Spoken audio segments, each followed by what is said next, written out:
성도들 안녕하셨습니까? 안녕하세요.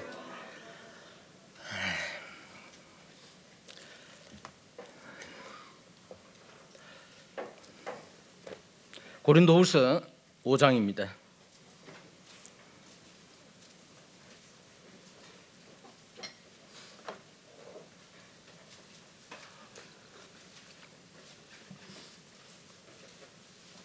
제 얼굴이 안 보이는 뒤에 바닥에 앉아 계시는 분은 앞에 오셔도 됩니다. 앞에 자리가 많이 있어요. 중간에도 자리가 있고. 우리가 하나님 말씀을 들을 때에 얼굴을 쳐다보고 들어야만이 제대로 우리 마음에 와 닿을 수가 있습니다. 물론 제가 14년 동안 평범한 성도로 생활하면서 여러 설교를 듣게 될 때에 설교하는 분에 따라서 마음에 평안함이 있을 때도 있고 얼굴 보기가 대단히 힘드는 분들도 없지 않아 있습니다. 다행히 그 프로테지가 1%도 안 됐기 때문에 괜찮습니다만 많은 경우에 메시지를 전하는 사람과 듣는 분이 믿음이 화합되지 아니함으로 인해서 들은 바 말씀이 우리에게 복이 되지 않을 때도 없지 않아 있습니다. 저는 말씀을 전하게 될 때 항상 전하는 분과 저와 눈을 좀 마주치면서 말씀을 전했으면 하는 그런 바람이 있습니다. 제 희망사항입니다. 고린도후서 5장 14절부터 21절까지를 읽겠습니다. 그리스도의 사랑이 우리를 강권하시는도다. 우리가 생각하건대 한 사람이 모든 사람을 대신하여 죽었은즉 모든 사람이 죽은 것이라. 그가 모든 사람을 대신하여 죽으심은 살아있는 자들로 하여금 다시는 그들 자신을 위하여 살지 않고 오직 그들을 대신하여 죽었다가 다시 살아나신 이를 위하여 살게 하려 함이라.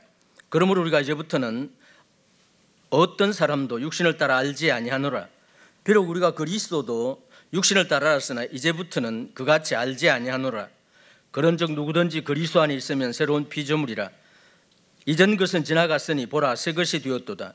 모든 것이 하나님께로서 났으며 그가 그리스도로 말미암아 우리를 자기와 화목하게 하시고 또 우리에게 화목하게 하는 직분을 주셨으니 곧 하나님께서 그리스도 안에 계시사 세상을 자기와 화목하게 하시며 그들의 죄를 그들에게 돌리지 아니하시고 화목하게 하는 말씀을 우리에게 부탁하셨느니라.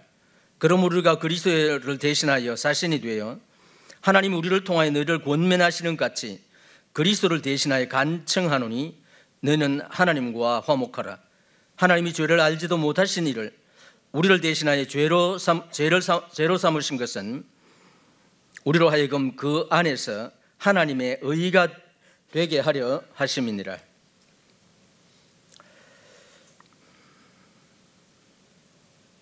고린도후서 5장에서 물론 1절부터에서는 우리의 장막집이 무너지면 하나님이 지으신 곧 집 손으로 지은 것이 아니요 하늘에 있는 영원한 집이 우리에게 있는 줄 아노라.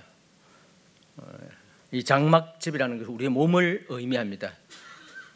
우리가 몸 안에 있을 때는 그리스도가 따로 있지만은 몸을 떠나서 그리스도와 함께 있다고 하는 그런 말씀들이 있습니다. 14절부터는 그리스도의 사랑이 우리를 강권하시는도다, 끄는도다 이렇게 말씀하시면서 주님의 죽으심의 의미가 무엇인지를 설명해 주고 있습니다. 17절 우리들이 익히 알고 있습니다. 그런즉 누구든지 그리스도 안에 있으면 새로운 피조물이라. 이전 것은 지나갔으니 보라 새 것이 되었도다. 구원 받을 때 처음 우리에게 전거되는 말씀입니다. 너는 이전의 사람이 아니라 새로 지음을 받은 창조물이다 하는 것을 전달을 해줍니다.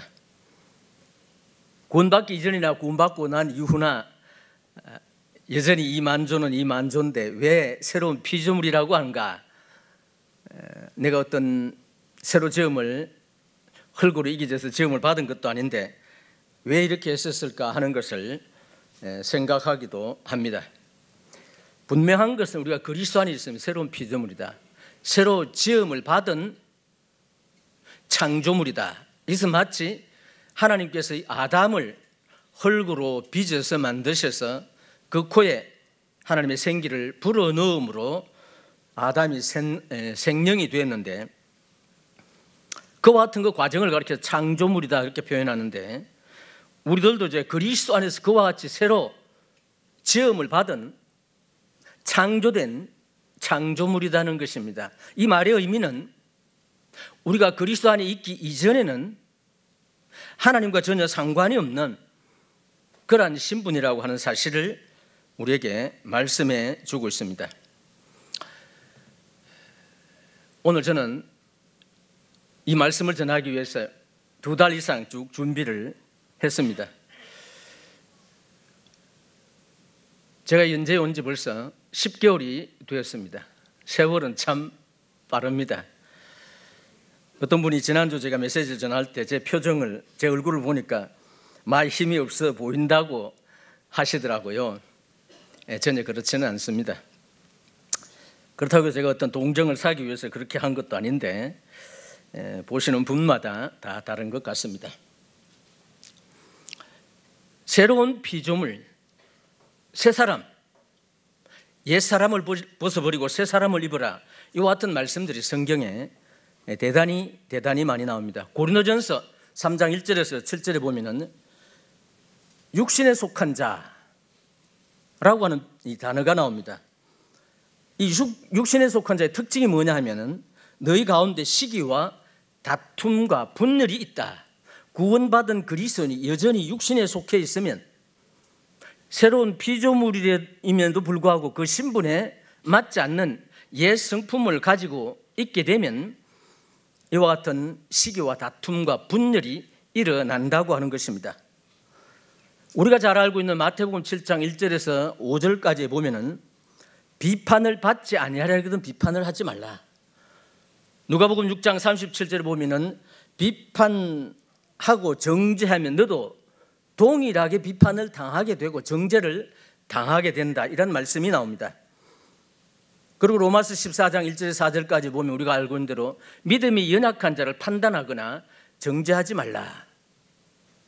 채소를 먹는 사람은 고기를 먹는 사람을, 고기를 먹는 사람은 채소를 먹는 사람을 판단하지 말아라, 그렇게 말씀합니다. 4절 보면은 남의 하인을 판단하는 너는 누구냐? 그 섰는 것이나 넘어지는 것이 제 주인에게 있음에 그를 세우시는 권능이 주께 있다. 성도가 성도를 판단하고 비판하는 것은 월권행위라는 것입니다. 웬고하니 우리 모두는 주님의 종입니다. 주님의 하인들입니다. 우리 모두는 주님에 속해 있습니다. 성도 그 누구도 우리에게 속해 있지 않다는 것입니다. 그런 거로 우리들은 성도를 비방하거나 판단할 수 있는 그런 권리가 우리에게 주어져 있지 않다는 것입니다. 야고보서 4장 11절과 12절을 보면은 형제를 비방하고 판단하면 네가 재판장이다, 이 말입니다. 우리의 재판장은 우리가 알고 있는 대로 예수 그리스도십니다. 우리가 형제를 비방하고 판단하게 되면 우리는 재판장에 자리에 앉는다는 거죠. 다시 말씀드리면 주님의 자리에 앉아서 성도를 비방하고 판단한다는 것입니다. 제가 지금 말씀드린 이 부분은 육신에 속한 그리스도인이 어떤 상태에 있느냐 하는 것을 보여주는 주님의 말씀을 전하는 것입니다. 야고보서 5장 9절에도 보면은 원망을 하면 심판을 받게 된다. 우리는 쉽게 원망을 합니다. 제가 구원받은 60년 세월이 지나가면서 모임 생활을 쭉 하면서 교회 안에만 성도들을 대하게 될 때는 모든 성도들이 신령한 그리스도인이라요, 신령하게 보여요. 가정에도 잘하고 직장에도 잘하고 사회에서도 아주 그리스도인의 모범적인 그런 삶을 사는 것 같이 보입니다. 그러나 가끔 그분들의 내면 생활, 가정생활, 직장생활, 사회생활, 또 그들과 교회에서 아닌 교회 밖에서 만나게 됐었을 때 그렇지 않는 모습을 발견하게 됩니다. 제가 22살 때 전라남도 진도에 최초로 전도하러 갔었습니다. 그때는 제가 스포츠 머리로 갔어요. 그때가 67년도였었는데 진도섬 인구가 12만 명이었어요. 도로 포장이 되어 있지도 않고 전기도 들어오지 않았습니다. 그래서 이제 이 한 예배당에 아무 전도자가 없어서 장로교 거기서 가서 이제 복음을 전했는데, 그것에 가장 중심적인 한 인물이 계셨어요. 저보다 한 11살 많은데 교회 안에서 열심히 쉬고 충성되고 모든 성도들에게 사랑을 베풀고 있었어요. 그리고 그분은 아주 자주 만났어요. 그 집에 자주 가기도 했어요. 나중에 한 일인데 그분이 자기 부인에게뿐만 아니라 제수들에게도, 동생의 부인에게도 폭력을 휘두르더라고요. 그 가족들도 표시들 안 냈고 또 알 수가 없었어요. 나중에 그걸 알고는 상당한 충격을 제가 받았어요. 이것이 어쩌면 우리들의 이 단면일 수도 있다. 예배당 안에서 우리가 보고 있는 이 성도들의 모습이 전부가 아닙니다. 주님은 예배당 안에서 성도를 만났을 때에 신령한 그리스도의 모습을 원하는 게 아닙니다. 너는 이 세대를 본받지 말고 하나님의 선하심, 그리고 너희 몸을 하나님이 기뻐하시는 거룩한 산 제물로 드리라. 우리 수요일날 그 말씀을 들었는데, 이것이 하나님께 드릴 영적 예배다. 신령한 예배는 우리가 좀 전에 들었던 만찬 예배만이 신령한 예배가 아닙니다.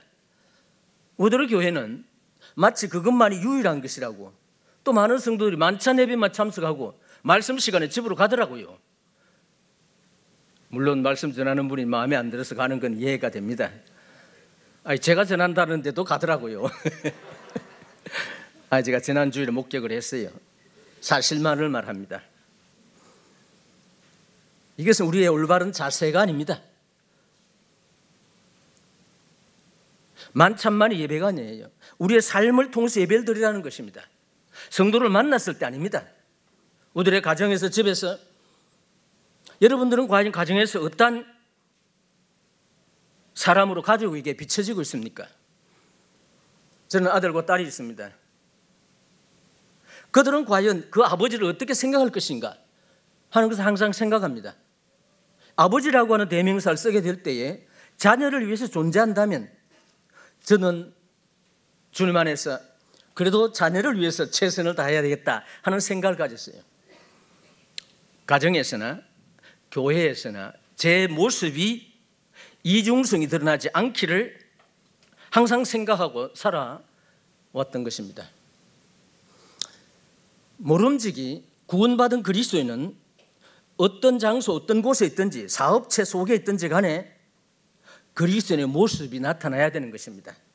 그렇지 않으면 우리들은 육신에 속한, 육신의 소욕대로 행하는 사람들이 되는 것입니다. 로마서 2장 1절에서 11절까지 보면 남을 판단하고 정죄하면서 자신도 동일하게 행한다 하는 말씀이 나옵니다. 우리는 남을 판단하고 정죄하고 비방하고 비난하기는 굉장히 쉽습니다. 또 그런 말을 들을 때 제일 재미가 있어요. 우리는 성도든 친구들 만났을 때에 어떤 사람에 대해서 좋은 이야기를 하면 조금 들으면 식상합니다. 안 좋은 이야기하면 너무나 재미가 있어요. 시간 가는 줄 모르는 것입니다. 이것이 육신에 속한 그리스도인의 모습입니다. 우리는 과연 어떠합니까? 그러합니까?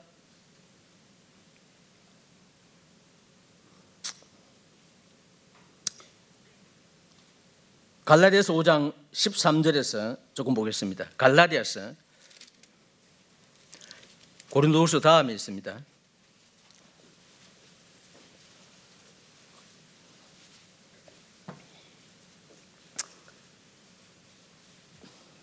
(13절) 형제들아 너희가 자유를 위하여 부르심을 입었으나 그러나 그 자유로 육체의 기회를 삼지 말고 오직 사랑으로 서로 종노릇하라.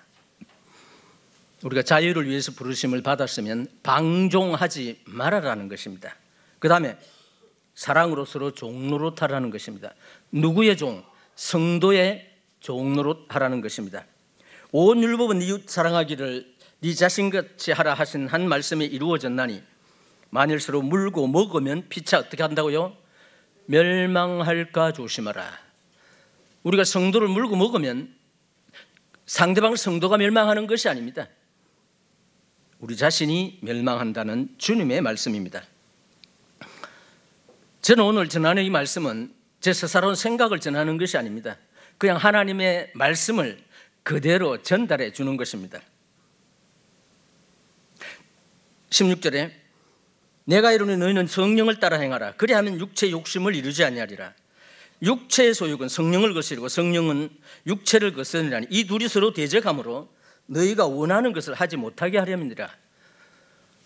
새로운 피조물은 성령의 소욕대로 행한다는 것입니다. 육체의 소욕을 따라 행하는 것은 새로운 피조물이 아니에요. 그는 중생한 그리스도인의 자세가 아니라는 것입니다. 너희가 만일 성령의 인도하는 바가 되면 율법 아래 있지 아니하리라. 육체의 일은 19절입니다. 육체의 일은 분명하니 곧 뭐라 했어요? 음행과 더러운 것과 호색과 우상 숭배와 주술과 원수 맺는 것과 뭐 이런 거 우리가 잘 안 합니다. 그러나 분쟁합니다. 우리는 시기합니다. 우리는 분을 냅니다. 우리는 쉽게 당을 짓고 분열을 합니다. 우리는 물론 이단에 잘 속해 있지는 않습니다만은 투기와 술 취함과 방탕함, 뭐 그리스도인들이 투기는 하지만은 뭐 술 취하지는 않는 것 같아요. 술을 안 취하니까 방탕하지는 않는 것 같습니다. 그와 같은 것들이라 전에 너희에게 경계한 것 같이 경계하노니 이런 일을 하는 자들은 뭐라 했어요? 하나님의 나라를 유업으로 받지 못할 것이요. 대단히 엄중한 말씀입니다. 이것에 기록된 대로 행하면 하나님 나라를 유업으로 받지 못하는 것 같이 경고의 말씀을 해주고 있습니다. 그래서 원수를 맺는 것, 분쟁하는 것, 시기하는 것, 분내는 것, 당짓는 것, 분열하는 것, 시기하는 것, 노하는 것, 떠드는 것도 들어가 있습니다. 떠드는 것, 이 떠드는 것이 무엇인지 아시죠? 비방하는 것, 그 다음에 자기를 사랑하고 자기 자신을 자랑하고 교만하는 것입니다. 그 다음 원통함을 풀지 않습니다. 어떤 사람이 육신에 속한 사람, 신령하지 않는 그리스도인은 그 다음에 절제하지 못하고 조급하고 자만하며 사나우며 배신하며 경건의 모양은 있으나 경건의 능력을 부인하는 것입니다. 그래서 에베소 4장 17절에서 22절에 보면은 유혹의 욕심을 따라 썩어져 가는 구습을 쫓는 옛 사람을 벗어버리라고 하는 것입니다. 이건 주님의 엄중한 명령입니다. 자, 이 시간 우리 옆에 있는 사람 보지 말고 우리 자신을 보십시다. 나는 과연 이곳에 해당하느냐 하지 않느냐 이거죠. 우리 모두는 조금씩 정도의 차이는 있을지라도 이 말씀에 자유로울 수는 없을 것입니다. 그러나 이것은 성령을 따라 행하는 것이 아닙니다. 육신을 따라 행하는 거예요. 이것은 그리스도인의 올바른 모습도 아닐 뿐만 아니라 새로운 피조물, 주님께서 소원을 두고 우리를 부르신 부름의 목적에 부합하는 것이 아닙니다. 골로새서 3장 5절을 보면 땅에 있는 지체를 죽이라. 왜냐하면 그 지체는 음란하고 부정하고 사욕과 악한 정욕, 탐심이니 탐심은 우상 숭배니라. 대단히 쉬운 것으로부터 해서 대단히 엄중한 죄목이 수도 없이 지금 나열이 되어 있습니다. 이것이 바로 우리가 구원받기 이전에 우리들의 생활 모습입니다. 그런데 불행하게도 구원받고 난 이후에도 지금 인용된 이 고린도후서에서부터 골로새에 이르기까지 있는 이 모든 말씀들은 교회에 주어진 말씀입니다. 안 믿는 사람에게 주신 말씀이 아니에요. 나에게 주시는 말씀입니다. 바로 나에게. 나는 과연 어떤 생활을 하고 있느냐 이거죠. 어떤 생각 속에 사로잡혀 있느냐 이것이죠. 저는 10개월 동안 이 모임 생활을 하면서 엄청난 비애를 느꼈습니다. 왜 이러할까? 왜 성도들이 서로 사랑하고 은혜를 베풀고 성도를 위해서 헌신하고 성도를 만나는 자체로 기뻐하지 못할까? 창세기 32장 이후에 보면은 비록 입에 발린 말이지만 다윗이 자기를 죽이려고 하는 과거에 했었던 에서를 만날 때 뭐라 그랬어요? 내가 형의 얼굴을 보니 하나님의 얼굴을 보는 것 같습니다. 그렇게 표현했어요.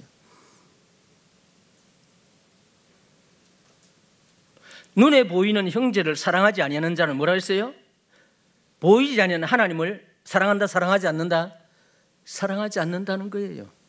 우리는 이 말씀을 수도 없이 알고 외우고 있지만은 우리의 귓가를 그냥 맴돌 뿐입니다. 그 말씀이 우리의 귀를 통해서 우리 마음에 새겨지질 않고 있어요.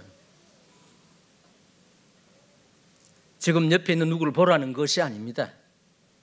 이 하나님의 말씀은 나 자신에게 주는 겁니다.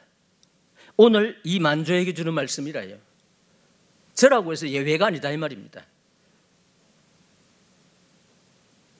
정말 성도라면 사랑할 수 있어야 돼요. 보고 싶어 할 수 있어야 되는 것입니다. 저는 어려서부터 믿음 안에서 함께 사역을 했었던 많은 친한 친구들이 있습니다. 저는 별로 전화를 하는데 첫날이 되니까 가장 저를 좋아했던, 저도 좋아합니다만은 전화가 왔어요. 안부 전화를 하더라고요. 몇 개월 만에. 그래서 받고 가만히 있을 수가 없어서 저한테 전화하는 다른 친구들에게도 제가 전화를 하면서 안부를 물었어요. 그러니까 좀 만나자 그러더라고요. 그렇게 하자고. 친구는 어떻습니까? 자주 만나고 싶어 하는 거예요. 아무런 허물 없이 대할 수가 있어요. 친구는 내가 실수해도, 말에 실수해도 용서가 되는 것입니다.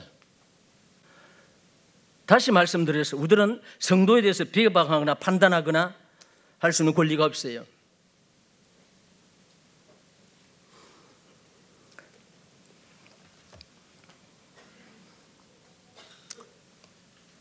그러면 성령 안에 있는 신령한 그리스도인의 모습은 어떠하냐? 갈라디아서 5장 이왕에 찾았으니까 22절부터 보겠습니다.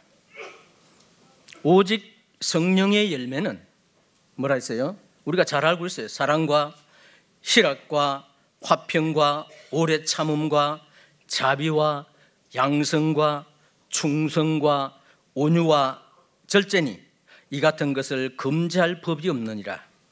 그리스도 예수의 사람들은 육체와 함께 그 정과 욕심을, 그 정과 욕심이 뭐냐 하면은 이전에 제가 인용했었던 수많은 육신에 속한 사람들에게서 보편적으로 나오는 그 소욕들이 있는 것을 가리켜서 육체, 그 정과 욕심이라고 표현합니다. 24절 그리스도 예수의 사람들은 신령한 그리스도인은 이 말입니다. 육체와 함께 그 정과 욕심을 어떻게 했다고요? 십자가에 못 박았다는 것입니다. 이게 무슨 의미입니까? 폐기 처분했다는 거예요. 죽였다는 것입니다.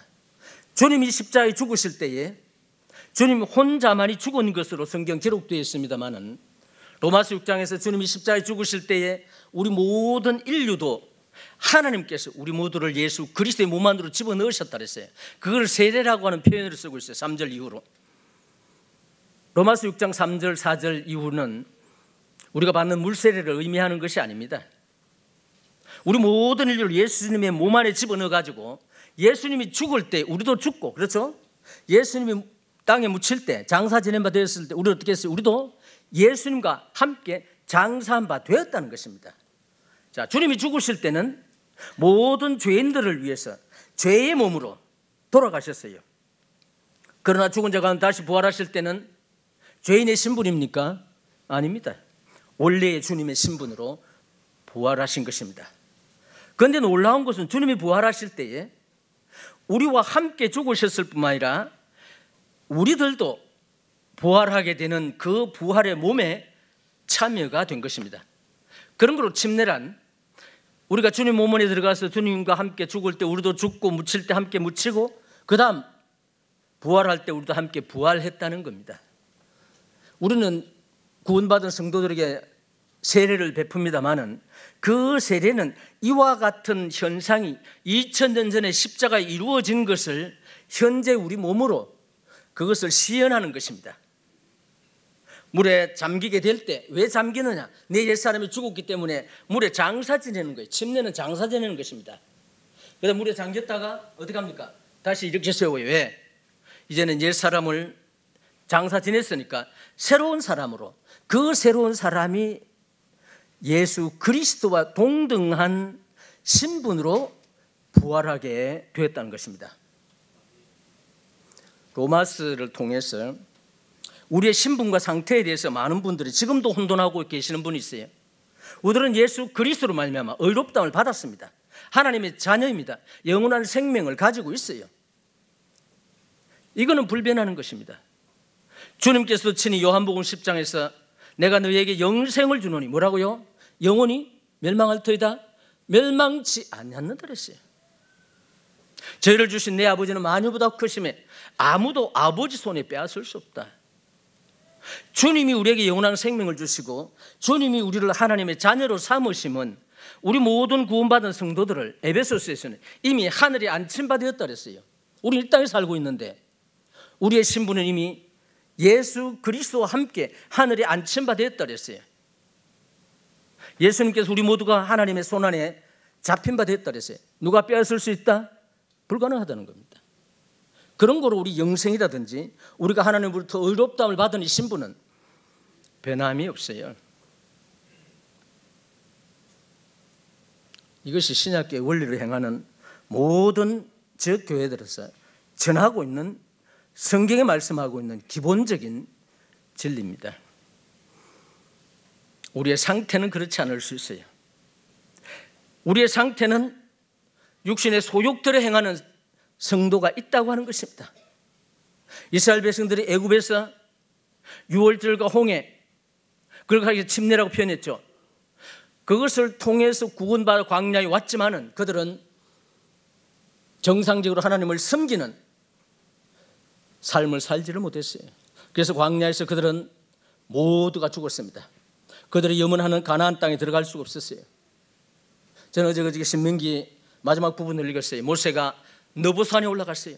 하나님께서 내가 아브라함과 이삭과 야곱에 약속한 적과 꿀이 가나안 땅을 네가 눈으로는 보되 들어갈 수는 없다.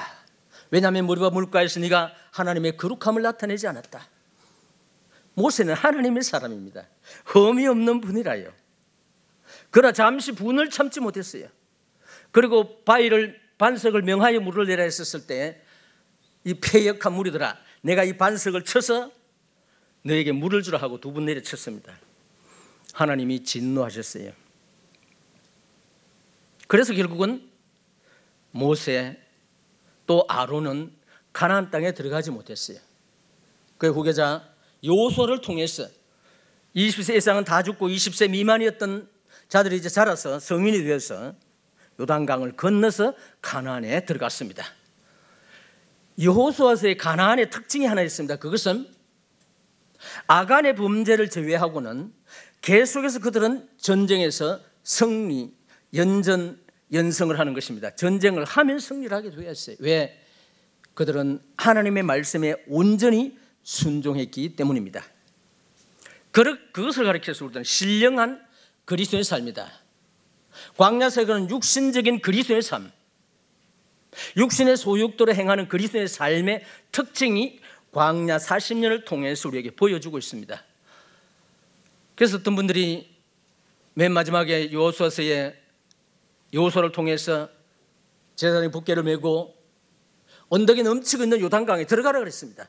깊이를 알 수 없는 그 요단강에 대제사장을 향해서 제사장들을 향해서 들어가라 그랬어요. 붓개를 메고.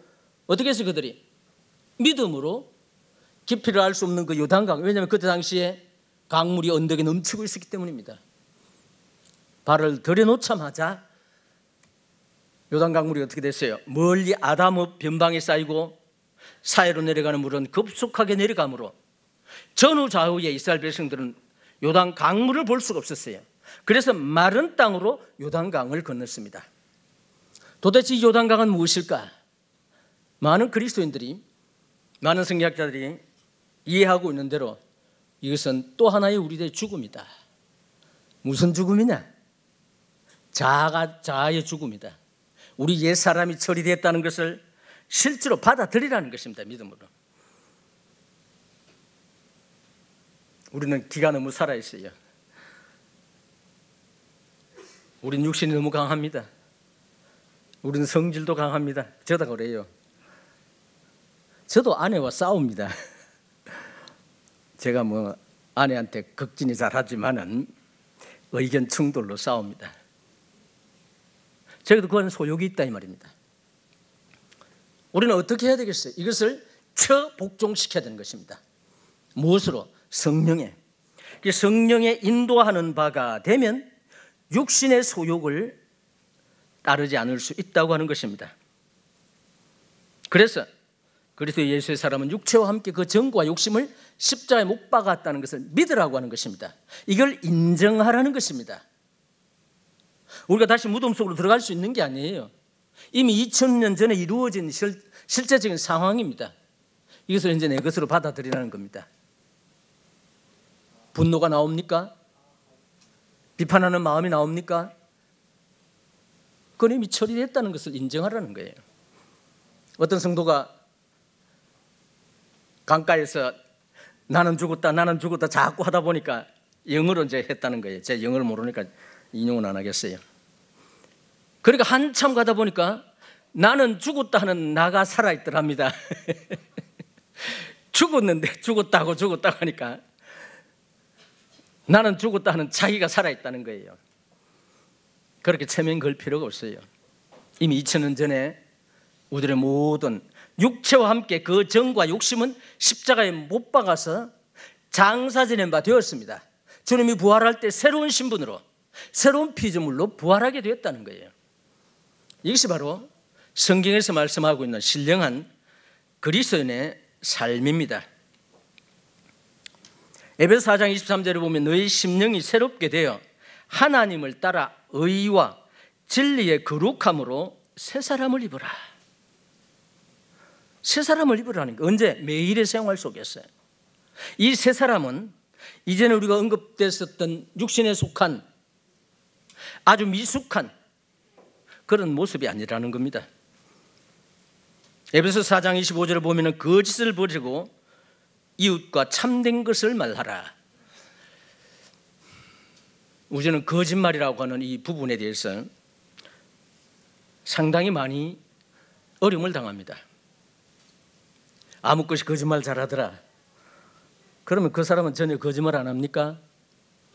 솔직히 말해보세요. 우린 거짓말 안 하고 삽니까? 전혀 안 합니까? 거짓말 한 번도 안 하고 사시는 분이 있으면 좀 죄송하지만 손 한 번 좀 들어주시겠어요? 담대하게. 제가 좀 비법을 터득하고 싶어요. 거짓말 해도 된다는 말이 아닙니다. 그건 이해하시겠죠?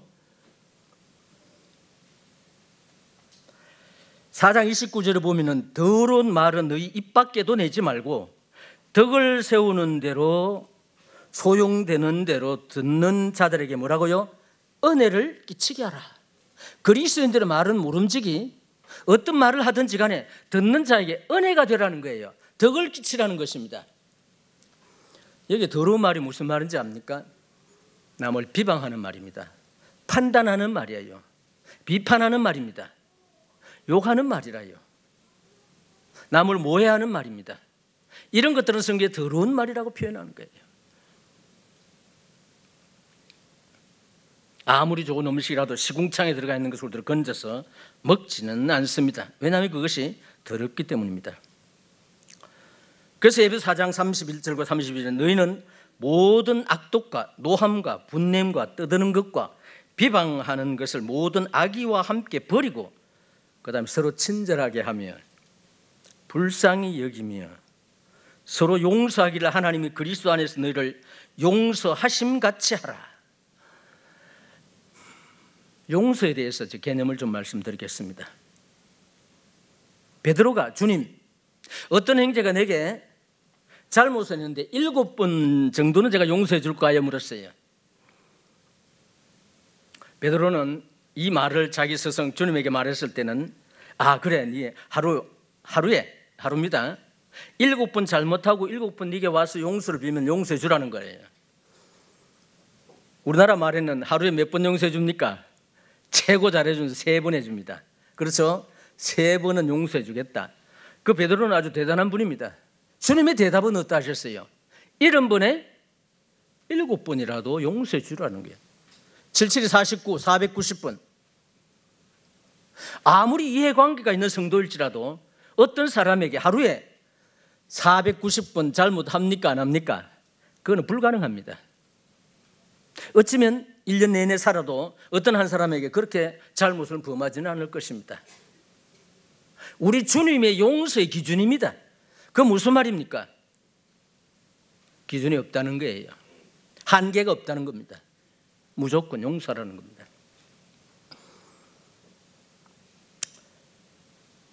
하나님께서 그리스도 안에서 너희를 용서하심 같이 하라 그랬는데, 우리가 하나님 앞에 용서받은 것은 우리가 하나님 앞에 용서를 빌었기 때문에 용서해 주셨습니까? 아니면 일방적으로 용서해 주셨습니까? 이건 대단히 중요한 거예요. 일방적으로 용서해 주셨어요. 우리가 하나님 앞에 잘못했습니다, 용서해 주십시오. 아닙니다. 이미 2000년 전에 그리스도를 통해서 용서해 주셨어요. 물론 우리가 처음 복음을 들을 때 우리의 잘못에 대해서 회개하기 위해서 주님 이것도 잘못했고 잘못했습니다. 다 잘못했죠. 하나님을 떠난 것도 잘못했습니다. 이 회개는 해야 되겠죠. 그러나 이 회개하기 전에 이미 2000년 전에 하나님께서는 예수 그리스도의 십자가 희생을 통해서 우리를 어떻게 했어요? 용서해 주셨습니다. 조건이 있었어요? 전혀 없었어요. 그러나 우리는 조건을 요구합니다. 용서하는 데는. 그렇지 않습니까? 자식이 잘못했을 때 모든 부모들이 잘못을 시인하고, 그렇죠? 용서를 빌면 어떻게 합니까? 그때 용서해 주는 겁니다. 뭐 그 원칙이 잘못됐다는 거예요. 부모와 자식과의 관계는. 물론 우리가 성도에게 잘못했으면 용서를 빌어야 됩니다. 그러나 때때로 우리는 성도와 교제하다 보면 잘못한 줄을 모르는데 상대방이 잘못을 했다고 여길 때가 있어요. 그런 때가 생각보다 많습니다. 그럴 때 우리가 어떻게 해야 되겠어요? 상대방은 모르고 있는데. 그럼 하나님 말씀의 기준을 따르시면 됩니다. 그 기준이 무엇입니까? 용서하는 것입니다. 야고보서 3장 17절에 보면 위로부터 난 지혜가 있습니다. 우리 모두는 이제 위로부터 난 지혜를 추구하잖아요. 모든 중생한 그리스도인들은 위로부터 난 지혜를 가지고 있어요. 첫째, 성결합니다. 위로부터 난 지혜는. 그 다음에 화평합니다. 그 다음에 관용을 베풉니다. 양순합니다. 순하고 부드럽습니다. 그 다음에 긍휼과 선한 열매가 가득합니다. 긍휼. 우리가 남에게 긍휼을 베풀지 못하면 우리도 긍휼을 입을 수가 없어요. 불쌍히 여김을 받을 수가 없어요. 마태복음 5장에서도 산상보훈속에서도 긍휼히 여긴 자는 긍휼히 여김을 받을 것이다.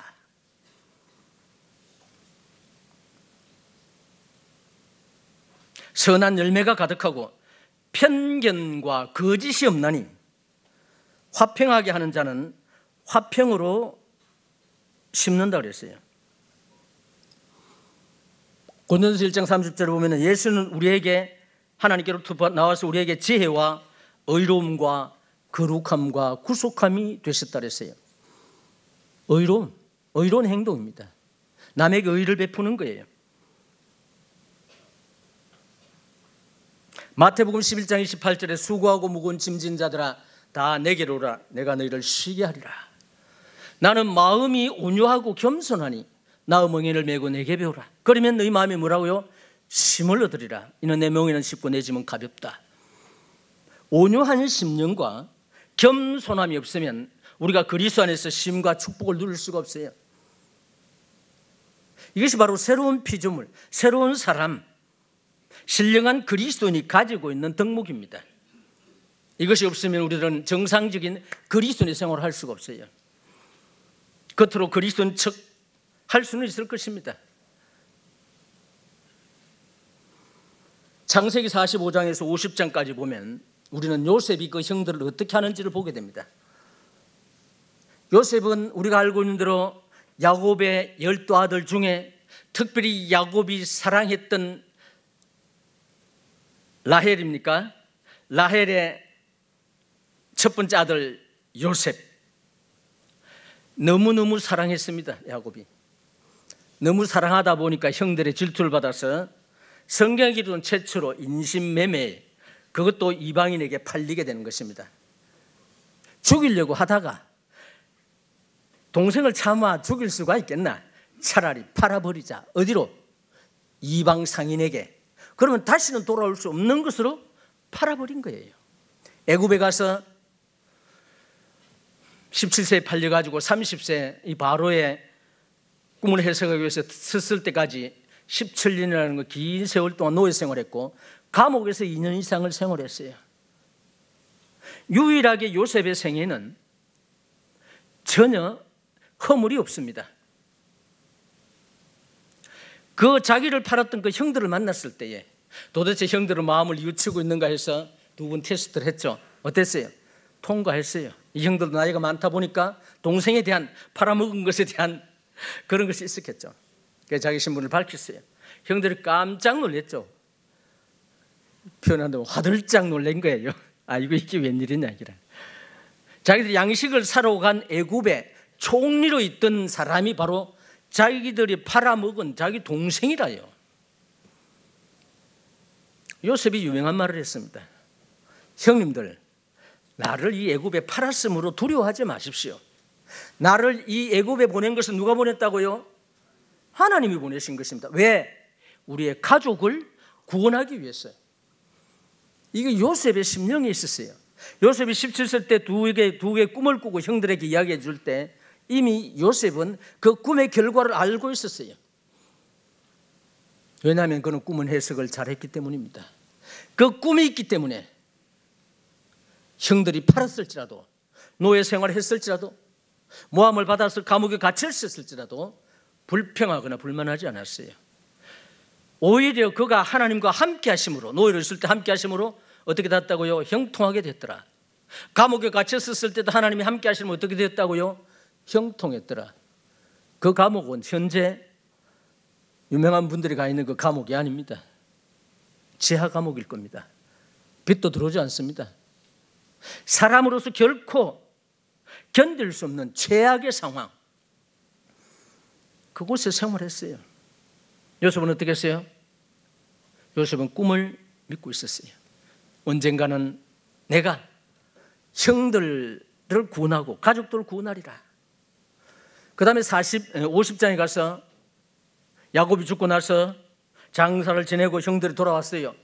자기 아버지 야곱이 살아있을 때는 그래도 의지가 되는지 큰일 났다. 아버지가 죽었으니 틀림없이 이 동생이 우리를 보복하리라. 그렇죠? 다시 그들이 요셉 앞에 무릎을 꿇고 용서를 빕니다. 우리 아버지가 생전에 우리를 용서해 주라고 했다. 요셉이 어떻게 했어요? 울었습니다. 왜 울었어요? 형들이 자기의 심정을 몰라주기 때문에 울었던 것입니다. 이것이 그리스도인의 덕목입니다.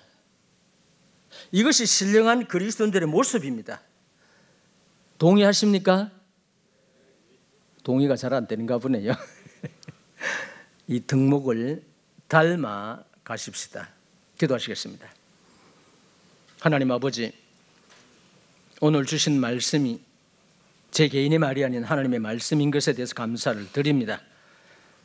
우리가 구원받고 난 이후로 여전히 육신의 소욕대로 따라 행할 데가 없지 않아 있습니다. 옛 사람을 따라 행할 데가 없지 않아 있습니다. 육신의 소욕대로 따라 행할 데가 없지 않아 있습니다. 그렇기 때문에 우리가 정상적인 모임의 생활과 말씀을 상고하면서 성도와 교제하면서 이러한 것에서 한 걸음씩 한 것을 벗어나서 경건해지기를 연습하게 되고 성숙한 그리스도인의 모습으로 자라게 되는 과정을 밟게 되는 줄로 믿습니다. 이 시간 이 말씀을 들은 우리 모든 성도님들이 이와 같은 말씀을 우리 마음판에 새기고 주님이 오늘 주신 말씀으로 받아들일 수 있도록 인도해 주옵소서. 모든 말씀 예수님의 이름으로 기도해서 합나이다. 아멘.